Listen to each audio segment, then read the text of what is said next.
बुद्धकालीन कथा बुद्धाचा चबुतरा. भगवान बुद्धाच्या काळातील एक अद्भुत घटना आहे. भगवान बुद्ध आपल्या शिष्यासोबत श्रावस्ती ते वाराणसी असा पायी प्रवास करत असताना एका वृक्षाजवळ थांबले. त्या वृक्षाखाली एक चबुतरा होता. फार जुना दगड विटाचा चबुतरा. तेथे नेमके बुद्ध थांबले. शिष्यांना नवल वाटले. बाजूच्या शेतात एक वयस्कर शेतकरी काम करीत होता. तो आपला नांगर सोडून भगवानाच्या दर्शनाला आला, परंतु त्याने भगवंतास प्रणाम न करता पहिल्याने त्या चबुतऱ्याचे दर्शन घेतले व नंतर भगवंताचे दर्शन घेतले. शिष्यांना हा प्रकार थोडा वेगळा वाटला, कारण भगवंत हे साक्षात समोर असताना तो शेतकरी चबुतऱ्याचे दर्शन घेतो. भगवंत आता त्याला उपदेश करतील. तेव्हा भगवंतांनी त्या शेतकऱ्यास प्रश्न केला, तू काय समजून असे केले? तुझ्याकडे या चबुतऱ्याबद्दल माहिती आहे का? तो शेतकरी म्हणाला, भगवान, आम्ही परंपरेने या ठिकाणाची पूजा अनेक वर्षापासून करत आहोत. माझे वडील व आजोबाही पूजा करत होते. मला जास्त काही माहिती नाही, परंतु आम्ही व बाजूचे लोक येथे सातत्याने पूजा करतो व आम्हाला एक प्रकारचे मानसिक समाधान मिळते. हा आमचा अनुभव आहे. भगवान बुद्ध म्हणाले, हे तुम्ही अगदी योग्य काम करत आहात. ते अखंडपणे चालू ठेवा.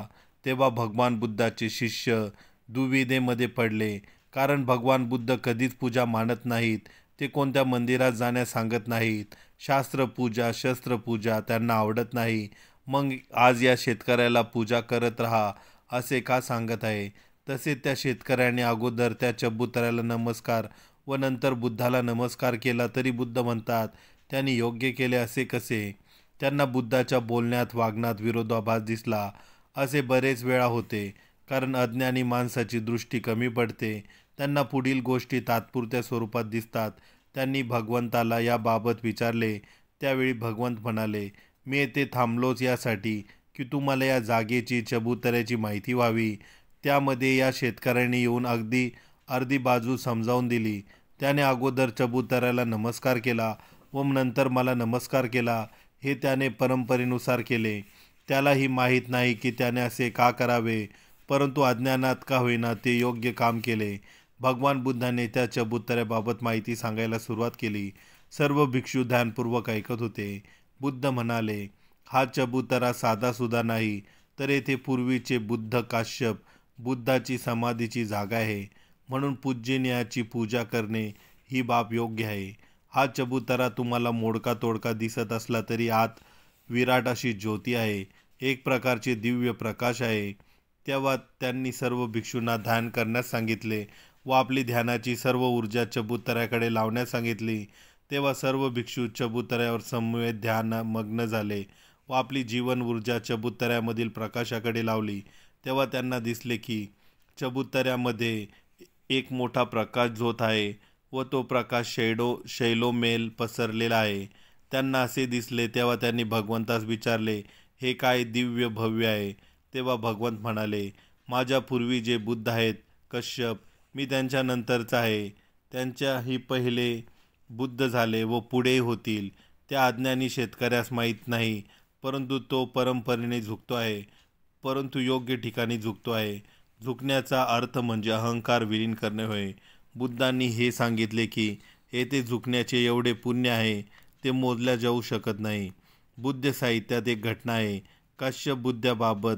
काश्यप बुद्धाच्या पूर्वजन्मी गौतम बुद्ध त्यांना भेटले होते, परंतु जेव्हा गौतम बुद्ध अज्ञानी होते तेव्हा ते कश्यप बुद्धाला भेटण्यास गेले व त्यांच्यापुढे झुकून पाया पडले. तेव्हा काश्यप बुद्ध असताना सुद्धा त्यांची भेट झाली होती. काश्यप बुद्धाची फार मोठी महिमा होती. लोक दूरदूरून त्यांचे प्रवचन ऐकण्यास व दर्शन घेण्यास येत असत.